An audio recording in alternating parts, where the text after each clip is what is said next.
नमस्कार प्रणाम। जी हाँ दोस्तों, अभी अभी भोजपुरी इंडस्ट्री से निकल के आई बहुत बड़ी खबर, आकांक्षा दुबे इस दुनिया में नहीं रही। जी हाँ दोस्तों, यकीन नहीं हो रहा है लेकिन फिर भी क्या करें, ये वही एक्टर हैं। देखिए, जैसे कि आप जानते हैं आकांक्षा दुबे, ये वही एक्टर हैं जो अपने फिटनेस और गुडनेस के सभी की मनमानी जाने जाती थी। हमारे बड़े बड़े स्टारों के साथ काम कर चुकी हैं।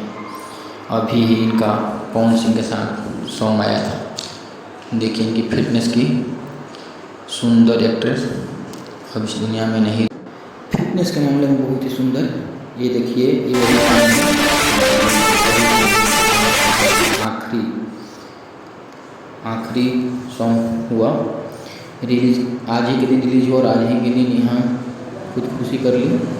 बड़े बड़े स्टारों के साथ काम कर चुके हैं, जैसे कि आप देख सकते हैं राकेश मिश्रा के साथ भी काम कर चुके हैं गोल्ड फिटनेस के साथ, और हमारे समर जी के साथ भी कर चुकी हैं।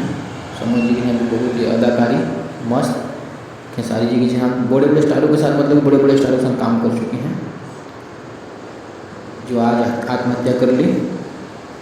भगवान उनको चरणों में स्थान दे। सत सत नमन।